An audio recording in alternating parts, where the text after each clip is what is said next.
வரும் வெள்ளலே நீ போய் தூது சொல்ல மாட்டாயோ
ஓடமிட்டு போனானே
கைகளிலே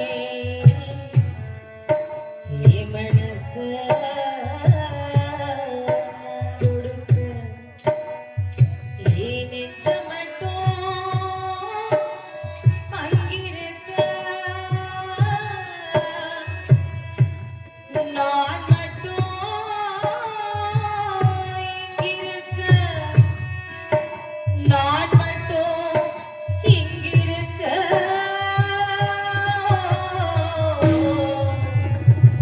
நான் மட்டும் இங்கிருக்க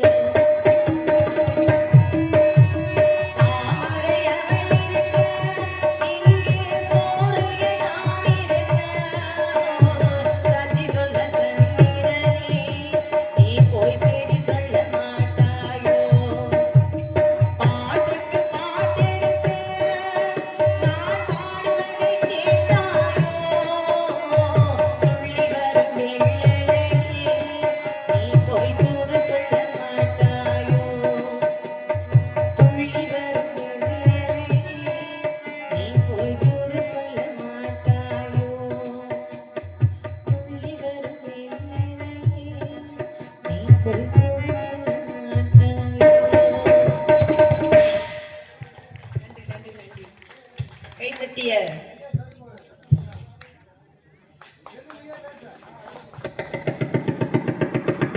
பாடலை பாராட்டி பொறிக்கடை ஆர்வம் அவர்கள் சார்பாக ரூபாய் 100 அன்பளிப்பாக வழங்குகிறோம்.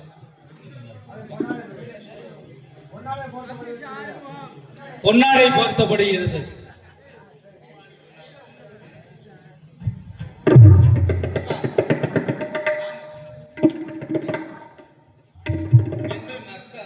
என்றும் அக்கா புகழ் வாழ்க வாழ்க. நன்றி நன்றி. இப்பாடலை பாராட்டி எனது அம்மா இருவரும் பெயர் தெரிவிக்கவில்லை. அம்மா அவர்கள் குடும்பம் எங்கு சென்றாலும் செல்வத்தோடும் சிறப்போடும் சீரோடும் அவர்கள் குடும்பத்தில் அம்பினை அக்கினை பாராமல் பட்டி பெருகி பால் பனை பங்கி பாலாசுரமாய் வாழ வேண்டும் என்று வாழ்த்துகின்றேன். இப்பாடலை பாராட்டி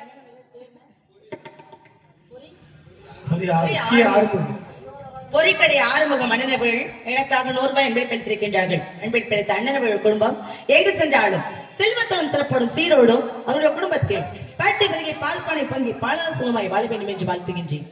எனது தந்தையின் பெயர் கோட்டை பெருமாள், எனது தாயின் பெயர் கோட்டை கருப்பாகி, எனது தந்தைக்கும் தாயாருக்கும் திருமணமாகி 60 ஆண்டுகளாக புத்திர பாக்கியம் இல்லையா.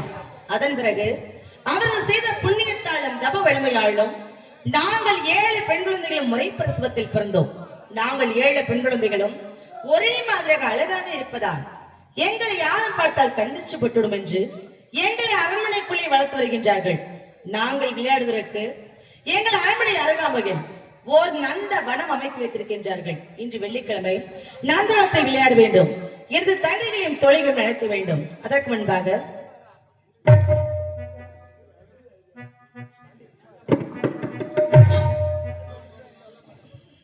விளையோசை கலகலகள வணங்க விதிகள் வலிக்குது கொழு கொழுதென்றல் காற்றும் வீசுது. சில நேரம் சில சில சிலவன சிறகுகள் படபட துடிக்குது, எங்கும் தேகம் கூசுது. சின்ன பெண்ணல்ல வண்ண பூந்தோட்டம் கொட்டட்டும் மேடம்தான் அங்கு காதல் தேரோட்டம்.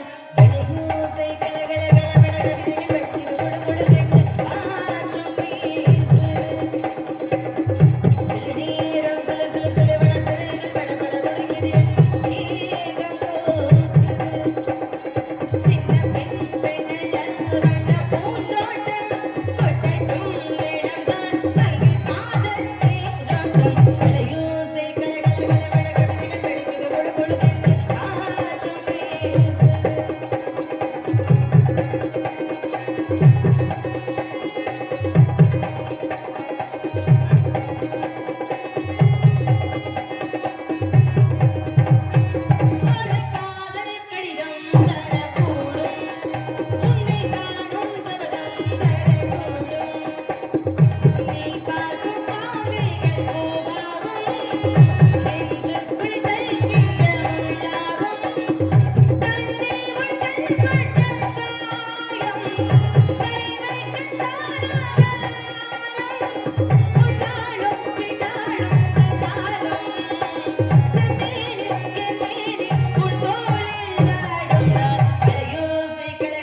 நத்தம் ஏரியா அப்படின்னாலே அன்பான ஒரு ரசிகர்கள் கூட்டம் அப்படின்னு பொதுவாவே சொல்லலாம். அதுவும் நம்ம மாரியம்மன் கோயிலுக்கு வந்துட்டு நல்ல ஒரு ஒத்துழைப்பு இல்லாம போகுமா? இந்த மேடையில ஆடுறதுக்கு எங்களுக்கு கொடுத்து வச்சிருக்கணும். முதல் மேடையாக அதுவும் திறப்பு விழாவாக எங்களுக்கு அமைச்சிருக்கு. அதுக்கு நாங்க தான் வணங்கி வாழ்த்தி நன்றி நன்றி நன்றி. அதனால நத்தத்து மாரியம்மனுடைய அருள் எங்க எல்லாத்துக்கும் பொதுவாக எங்க பக்க மேளத்துக்கு அமையணும் அப்படிங்கறத நான் வேண்டி விரும்பி கேட்டுக்கிறேன். அருமையான ஒரு பகுதி, அருமையான ஒரு ரசிகர்கள் கூட்டம். அப்பா கொஞ்சம் நீங்க அமைதியா இருந்தீங்கன்னா நாங்க பேசலாம். அதனால நாடக கலைஞர்களை ஏன் ஊருக்கு அழைச்சிட்டு வராங்க அப்படிங்கிற விஷயம் யாருக்கா தெரியுமா? அப்படிலாம் இல்ல, என்னோட முன்னவர்கள் நீங்க எல்லாம் உங்களுக்கு தெரிஞ்சிருக்கலாம். இருந்தாலும் சின்ன குழந்தையா இருக்கு, இந்த பொண்ணுக்கு என்ன கருத்து தெரியலாம் அப்படிங்கிற விஷயத்த தெரிஞ்சுக்கிறதுக்காக ஆவலாக நீங்க தெரியல அப்படிங்கிற வார்த்தையை முன்வைக்கலாம். நாடக கலைஞர்களை ஏன் ஊருக்கு அழைச்சிட்டு வராங்க அப்படிங்கிற விஷயம் யாருக்கும் தெரியாது. ஏன் அப்படின்னா நாடக கலைஞர்களை ஏன் ஊருக்கு அழைச்சிட்டு வராங்க அப்படின்னா மக்களுக்கு தெரியாத ஒரு சில கருத்துக்களை தெரிவிச்சுட்டு போவாங்க அப்படிங்கிறதுக்காக தான் நாடக கலைஞர்களை ஊருக்கு அழைச்சிட்டு வராங்க. ஏன்னா இப்ப நாகரிகங்கள் நிறைய மாறிடுச்சு. டச் போன் அப்படி எப்ப வந்துச்சோ அதுல இருந்து மக்கள் எங்களுக்கு கருத்து சொல்ற அளவுக்கு நாகரிகம் வளர்ந்துருச்சு இல்லையா? அந்த காலத்துல அப்படி இல்ல, வெளி பயணங்கள் இல்ல, படிப்பறிவு இல்ல. ஏன்னா நாடக கலைஞர்கள் மட்டும்தான் எல்லா ஊருக்குமே பயணிச்சுட்டு வருவோம். அதனால மக்களுக்கு வந்து எல்லா ஊர்லயும் என்னென்ன நடக்குது அப்படிங்கிற விஷயம் வந்து எங்களுக்கு மட்டும்தான் தெரியும். நாங்க எந்த சொன்னாதான் அது மக்களுக்கு தெரியும், இப்படிதான் காலகட்டங்கள் நடக்கிறது. அது மாதிரி நீங்க புரிஞ்சு நடத்துக்கிற குழந்தைங்களா அப்படின்னா குழந்தைங்களுக்கு, வளர்ற குழந்தைங்களுக்கு தாயும் தந்தையும் சொல்லி வளர்ப்பாங்க. அந்த பாரம்பரியத்தை மாறாம இன்னைக்கு நான் என்ன கருத்து கொண்டு வந்திருக்கேன் தெரியுமாப்பா? மூத்தோர் சொல்லும் முதுநெல்லிக்காயும் முன்னே கசக்கும் பின்னே இனிக்கும் அப்படின்னு சொல்லிருக்காங்க. இந்த வாக்கியத்துக்கு யாருக்காவது பொருள் தெரியுமா? எது கேட்டாலும் தெரியலன்னு சொல்லுவீங்க. என்னோட பெரிய ஆளுங்க எல்லாம் இப்படி எல்லாம் சொன்னா நான் என்ன பண்றது? எனக்கு தெரிஞ்சிருக்கலாம், ஒவ்வொருத்தவங்களுக்கும் ஒவ்வொரு அர்த்தம் தெரிஞ்சிருக்கலாம். என்னோட அர்த்தம் என்ன தெரியுமா? நெல்லிக்காயை சாப்பிட்டா எப்படின்னு இருக்கும்? கசப்பா இருக்கும், கசப்பு துவர்ப்பா இருக்கும். தண்ணி குடிச்சதுக்கு அப்புறம் இனிப்பா இருக்கும். அதே மாதிரிதான் மூத்தவங்க சொல்ற எல்லா வார்த்தையுமே முன்ன கசப்பா தான் இருக்கும், பின்ன இனிப்பா இருக்கும். அதை எப்படின்னு கேட்பீங்க. இப்ப ஒரு ஆண் குழந்தைய என்ன சொல்லி வளர்ப்பாங்க தெரியுமா? நல்லா படிக்கணும், நல்ல உத்தியோகத்துல இருக்கணும், நல்ல வேலைக்கு போகணும், குடும்பத்தை நல்லா வச்சு காப்பாத்த தெரியணும் அப்படின்னு சொல்லி வளர்ப்பாங்க. பொதுவா குடிக்க கூடாதுன்னு சொல்லி வளர்ப்பாங்க. ஏன்னா குடி வந்து நாட்டுக்கும் வீட்டுக்கும் கேட்டுன்னு சொல்லி வச்சுக்காங்க இல்லையா? அது யாரு கேட்கிறா? இப்ப எல்லாம் சொன்னோம்னா அந்த மகன் வந்து என்ன தெரியுமா சொல்றாங்க? அதெல்லாம் இப்ப ஃபேஷன் அப்படின்னு சொல்லிக்கிறாங்க. குடிக்காது, எனக்கு குடிக்காதீங்க, தயவு செஞ்சு குடிஞ்சாலே அந்த குடும்பம் அழிஞ்சிடும் அப்படின்னு சொல்லுவாங்க. தயவு செஞ்சு உங்க காலை தொட்டு வணங்குகிறேன், குடிய வந்து விட்டுருங்க. அது மட்டும் இல்ல, ஒரு பெண்ணை என்ன சொல்லி வளர்ப்பாங்க தெரியுமா? நல்லா படிக்கணும், நல்ல உத்தியோகத்துல இருக்கணும், பொதுவா சமைக்க தெரியணும் அப்படின்னு சொல்லுவாங்க. ஏன்னா அந்த காலத்துல பெண் வந்து படிச்சிருக்காளா இல்ல அழகா இருக்காளா அறிவா இருக்காளா அப்படின்னு பெண் கேட்டு போக மாட்டாங்க. நல்லா சமைக்க தெரியுமா, அவளுக்கு சமைக்க தெரிஞ்சாலே அந்த குடும்பத்தை நல்ல நல்ல வழி நடத்துவா அப்படின்னு பெரியவங்க சொல்லுவாங்க. அதனால முதல்ல போய் பெண் கட்டு போனோடனே சமைக்க தெரியுமா அப்படின்னு தான் கேட்பாங்க. இப்ப உள்ள பெண்களை சமமா அப்படின்னு சொன்னா என்ன வார்த்தை தெரியுமா சொல்லுவாங்க? போமா உன் வேலையை பாருமா, ஒரே வார்த்தையில முடிச்சிருவாங்க. இந்த ஆணுக்கா இருந்தாலும் பெண்ணுக்கா இருந்தாலும் கஷ்டம் எப்ப தெரியுமா வரும்? திருமணம் ஆயிரும் இல்லையா? அப்ப வந்து அந்த ஆண்மகனுக்கு ஏன்னா தனியா குடும்பம் போயிடும், குழந்தைய வளர்க்கணும், மனைவியை பார்க்கணும். அப்படிங்கிறப்ப ஏதாவது உத்தியோகத்துல இருந்திருந்தா நல்ல படிச்சிருக்கலாம், நல்ல பணக்காசு இருக்கும், குழந்தைய காப்பாத்தலாம், மனைவியை காப்பாத்தலாம். குடிச்சுக்கிட்டே இருந்தா என்ன பொழப்பு இருக்கும், என்ன வருமானம் இருக்கும், ஒண்ணுமே இருக்காது. அப்ப அந்த ஆண்மகனுக்கு எப்ப தெரியும் அப்படின்னா திருமணம் ஆனதுக்கு அப்புறம் தான் அந்த கஷ்டம் தெரியும். அதே மாதிரிதான் நான் பெண்மகளையும் சொல்றேன். பெண்மகளுக்கும் அந்த திருமணம் ஆனதுக்கு அப்புறம் எப்படி தெரியும் ஏன்னு கேட்பீங்க. ஏன்னா ஒரு பெண்மகளை வந்து நம்ம வீட்டுல வந்து மாமியார் அப்படின்னு ஒருத்தவங்க இருக்காங்க இல்லையா? அவங்க வந்து நம்மளை சமைக்க சொல்லுவாங்க. அதனால மாமியார் கொடுமைப்படுத்துவாங்க அப்படிங்கிற விஷயம் இல்ல. மாமியார் நம்ம யாரு? மருமகள். மருமகள்னா என்ன? பெறாத ஒரு மகள். அப்படின்னா மகள்கிட்ட என்ன வேலையெல்லாம் சொல்றாங்களோ அத மருமகள்கிட்டையும் சொல்லுவாங்க. அப்ப நம்ம யாரு? மருமகள். அந்த வேலை இப்ப சமைக்க தெரியல அப்படின்னு சொன்னா அது நமக்கும் அவமானம், நம்ம பெத்தவங்களுக்கும் அவமானம், நம்ம ஊருக்கே அவமானம். அதனால பெண் குழந்தையான நல்ல சமைக்க தெரியணும், ஆண் குழந்தையான நல்ல சம்பாதிக்க தெரியணும். இப்படி தெரிஞ்சாலே நல்ல அழகான குடும்பத்தை வழிநடத்தலாம். நம்ம தெய்வத்தை யாராவது நேர்ல பார்த்திருக்கோமா? நம்ம முத்துமாரியம்மனை பார்த்திருப்போம், தரிசிப்போம், நல்ல வேண்டுதல் பண்ணா நமக்கு எல்லாம் நடக்கும். ஆனா நேர்ல யாராவது பார்த்திருக்கீங்களா? பார்க்க முடியாது. கண்டிப்பா ஆத்தாலும் வந்து அதுக்கெல்லாம் நிறைய ஒரு தவம் இருக்கணும். அந்த மாதிரி யாரும் பார்த்ததே இல்லை. இந்த அரிதானம் பூசுறோம் இல்லையா, எங்க அரிதானத்து வழியா பாப்பீங்க சாமிய. ஆனா சாமி வந்து நேர அருள் கொடுத்து பார்த்திருக்கீங்களா? பார்த்ததுல இல்ல. நமக்கு இந்த கைகால சுகமா படைச்சு கொடுத்த தாயும் தந்தையும் தான் நமக்கு உண்மையான ஒரு தெய்வம். நம்ம யாரு பேச்சை கேட்கிறோமோ கேட்கலையோ, நம்ம தாய் தந்தை பேச்சை கேட்டாலே நமக்கு ஒரு அழகான எதிர்காலம் இருக்கிறது. அப்படி என்கின்ற கருத்தை முன்வைத்து விட்டு என் கதைக்கு துவங்குகின்றேன்.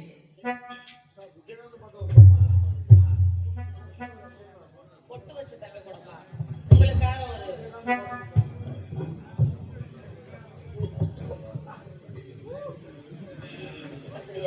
அண்ணனுக்காக தெரிஞ்சாலும் தெரியாமல் இருந்தாலும் எவ்வித குற்றமுறைகள் இருந்தாலும் அண்ணனுக்காக பாடுறேன்.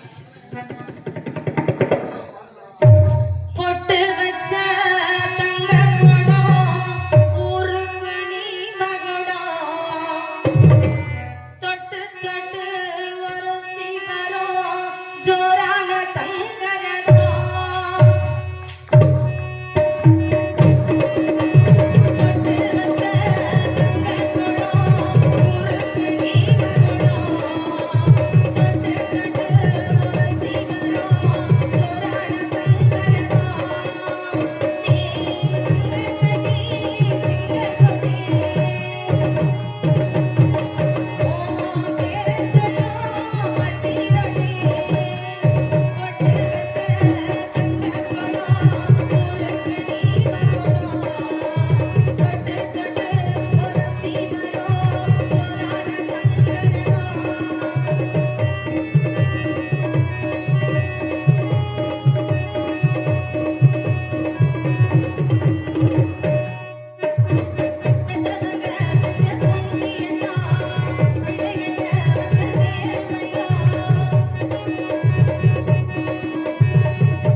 என்றுமே நத்தத்தின் வழிகாட்டி அண்ணன் பூக்கடை வடிவேலு அவர்களின் சார்பாக அண்ணன் 200 ரூபாய் அன்பளிப்பாக வழங்கியிருக்கார்.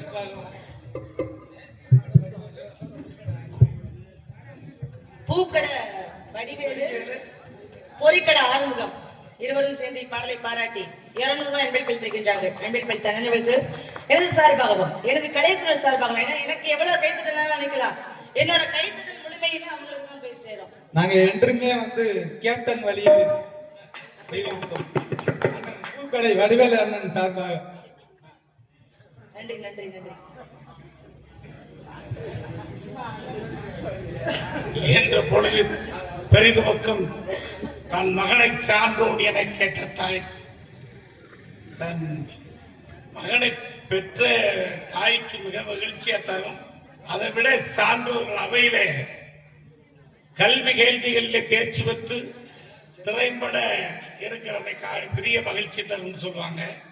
அதை போல எனது மருமகள் புதுக்கோட்டை சங்கத்தில் பெரிய ஹார்மோனிஸ்ட் வர்ணப்பட்டி பொன்னுச்சாமி என்பவர், அவருடைய மகள் தான் இந்த பொண்ணு.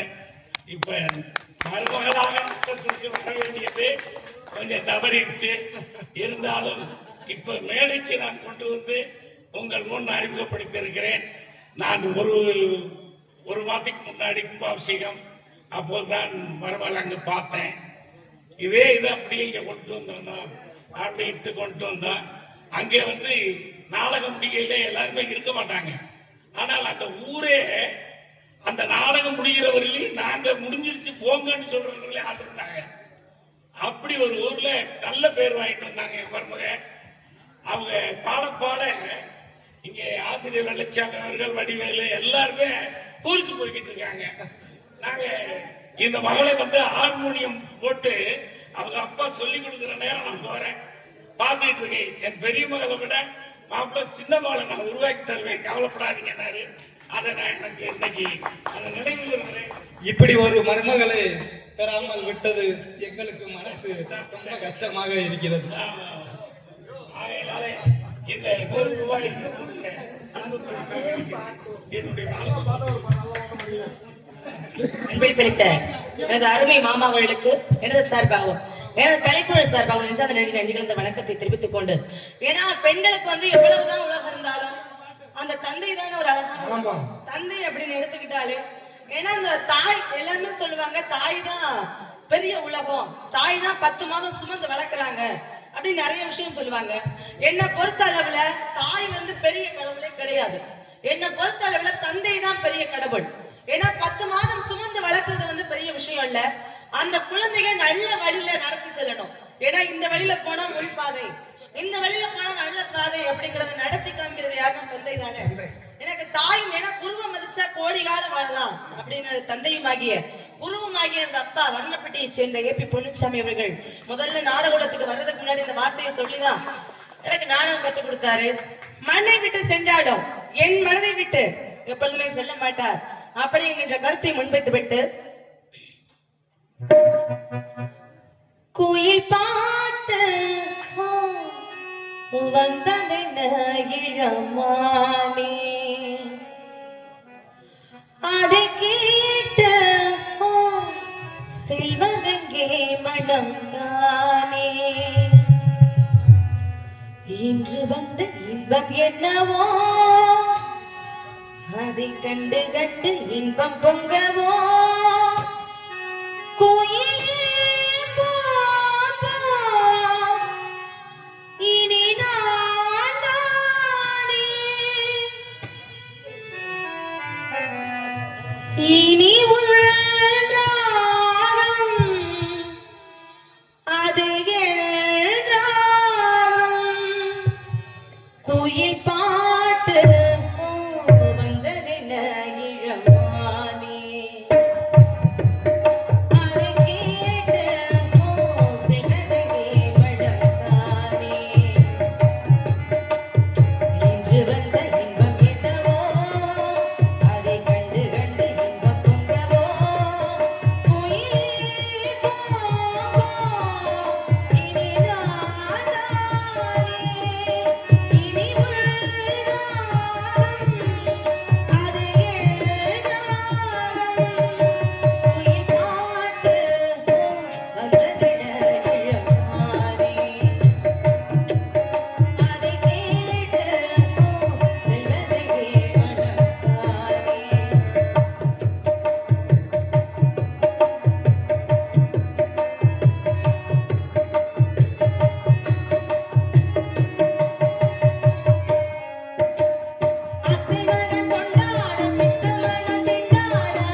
ரசிக பெரும்படி மக்களே, நான் இந்த மாதிரி இடங்கள்ல நின்னதே இல்லை. ஆனா பல இடங்கள்ல ஆயிரக்கணக்காக நின்றுக்கிறேன். அது வேற. இது ஒரு நாடகம். இந்த நாடகத்துல இவங்களுடைய இசை அல்லது பாடல் கச்சேரி மையமாகவே இருந்தது. இவங்களுடைய எல்லா பாடலுமே நாடகமயமாக இல்லை, கச்சேரி வழியிலே வந்தது. உள்ளபடியே நான் பார்த்த நாடகங்கள்ல பல நூறு பார்த்திருக்கிறேன். இந்த பொண்ணு மாதிரி அப்படியே பாடினது, எந்த இடத்துல எப்படி இருக்கணுமோ அப்படியே பாடினது உண்மையிலே நான் பார்க்கல. அதனால மனப்பூர்வமாக பாராட்டுறேன். எனக்கு 78 வயசாகுது. நான் தலைமை ஆசிரியர் இருந்தேன், இன்னைக்கு இருந்துட்டு இருக்கிறேன். இப்ப நான் வேற வழியில இருக்கிறேன், அதை நான் சொல்ல விரும்பல. இருந்தாலும் பல்லாண்டு வாழணும், இந்த இசை ஞானத்தோட தொடரணும். வாழ்க. ஒரு ஆசிரியர்கிட்ட கிடைக்கிற ஒரு பெருமை என்கிற அது ஒரு தலைமை ஆசிரியர்கிட்ட கிடைக்கிற ஒரு பாக்கியம். அவங்களாம் வந்து நத்தத்துக்கே வந்து எல்லாத்துக்குமே வந்து அவங்க ஒரு முக்கியமானவங்க. அவங்களே வந்து உங்க பாட்டை வந்து அவங்கள பெருமையா பாடிக்கான நீங்க நல்லா பாடிருக்கீங்க, அது ஒன்றும் பிரச்சனை இல்லை. அவங்க சாரியா சொல்லியிருக்காங்க, அந்த அளவுக்கு பெருமையா இருக்கு. ஏன்னா எத்தனை பேருக்கு நல்ல பேர் வாங்கிடலாம், ஆசிரியருக்கு நல்ல பேர் வாங்க முடியுமா?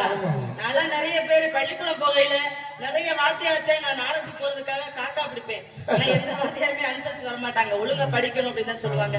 இன்னைக்கு முதல் முறையா ஆசிரியர்கிட்ட வாழ்த்து வாங்கியிருக்கேன்னா அது நம்ம வெள்ளச்சாமி அப்பா ஆசிரியர் அவர்கள்ட்ட தான் நல்ல பேர் வாங்கியிருக்கேன். அதனால பாடலை பாராட்டி அம்மா அவர்கள் பேர் தெரிவிக்கவில்லை. அவங்களுக்கு எனது சார்பாக கலைப்புணர் சார்பாக நெஞ்சாந்த நன்றி நடிகர் வணக்கத்தை தெரிவித்துக் கொண்டு, மத்த அன்னை யார பேர் சொன்னாங்க, ஐப்ரானா பேர் தெரிவிச்சாங்க, எனக்கு பேர் சரியா தெரியல.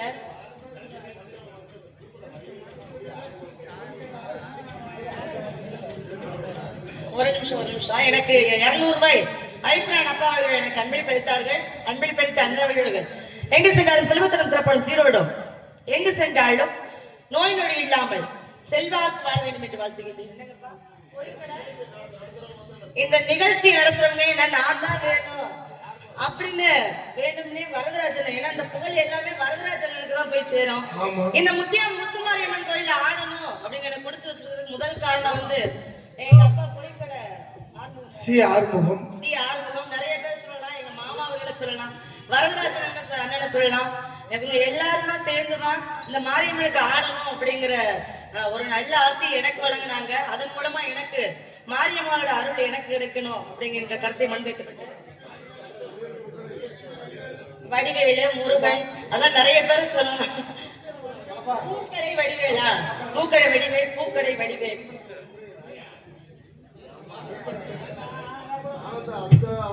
சி ஆறுமுகம், பொறிக்கடை ஆறுமுகம், பூக்கடை வடிவேல். எல்லாத்தையுமே நோட்டீஸ் வச்சிருவா, 2 பேர் சொன்னா போதும் இல்ல. இவங்க எல்லாரும் சேர்ந்துதான் என்ன நாடகத்தை அழைச்சிருக்காங்க. இவங்க அழைச்சதோடு இல்லாம எங்களுக்கு மாரியம்மனுடைய அருள் எங்க எல்லாத்துக்குமே நாடக கலைஞர் சக நாடக கலைஞர்களுக்கும் கிடைக்கணும் அப்படிங்கிற கருத்தை முன்வைத்து விட்டு காலதாமதம் காரியத்துக்கு கேடுகிறார்கள். உங்களை நான் ரொம்ப சிரமப்படுத்தினேன்னு நினைக்கிறேன். சிரமப்படுத்திருந்தா நன்றி சொல்லணும். ஏன் அப்படின்னு கேட்பீங்க, ஏன்னா பக்கம் மேளம் வந்து எங்களுக்கு உயிர். அது மாதிரி ஏன்னா நாங்க பவுடர் பூசுறது இந்த நாடக தொழிலே ரொம்ப கஷ்டமான வேலை எது தெரியுமா?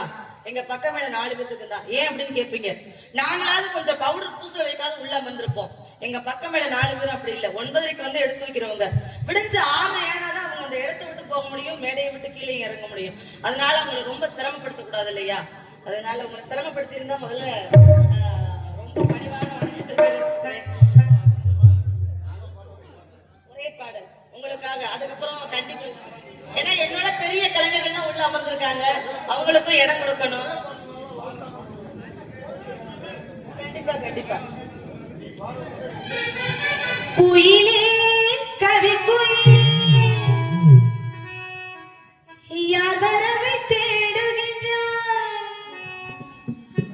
மனசுக்குள் ஆசை வைக்க மன்னன் வந்தானா. குயிலே கவி குயிலே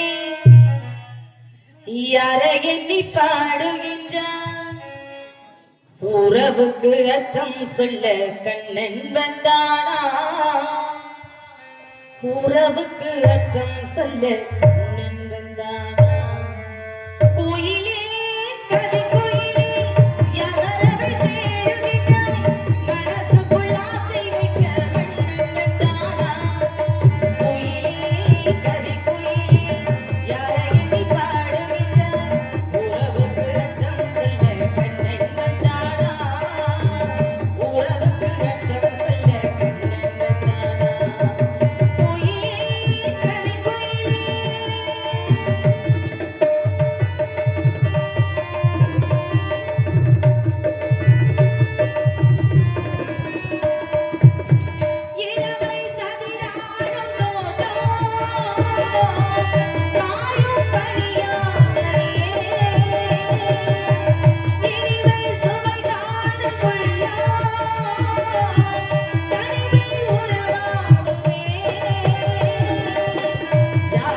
குயிலே யாரடி பாடுகின்ற மனசுக்குள் ஆசை வைக்க கண்ணெடுத்தானா குயிலே கடி குயிலே யாரவி தேடுகின்ற உறவுக்கு அர்த்தம் சொல்ல கண்ணெடுத்தானா உறவுக்கு அர்த்தம் சொல்ல கண்ணெடுத்தானா குயிலே கவி குயிலே. நன்றி நன்றி நன்றி. கைத்தட்டி பெருமைப்படுத்தி அனைத்து உள்ளத்திற்கும். அதுக்கப்புறம் சொல்லுங்க. கண்டிப்பா பாடுறேன் நேரம் வரும்போது. ஏன்னா எனக்குள்ள என்னோட கூட சம்பளம் வாங்குறவங்க உள்ள வந்திருக்காங்க. அதனால கால தாமதம் காரியத்துக்கு கேடு என்பார்கள். நான் மட்டும் பாடிக்கிட்டே இருக்க கூடாது. எல்லாத்துக்குமே வாய்ப்பு அளிக்கணும் இல்லையா? எல்லாருமே ஏன்னா சபையில எல்லாருமே பெரிய ஆளு தான். நம்ம மட்டும் பெரிய ஆள் இல்ல. என்னோட பெரிய ஆள் எல்லாம் வந்திருக்காங்க. அதனால கால தாமதம் காரியத்துக்கு கேடு என்று வெள்ளிக்கிழமை தோழிகளோட ஆடி பாடி விளையாடுவது வழக்கம். ஆகையா எனது தோழிகளின் வருகை எதிர்பார்க்கின்றேன். அடிய அம்புச்சம் மல்லிகா சீக்கிரம் ஓடிவாங்க.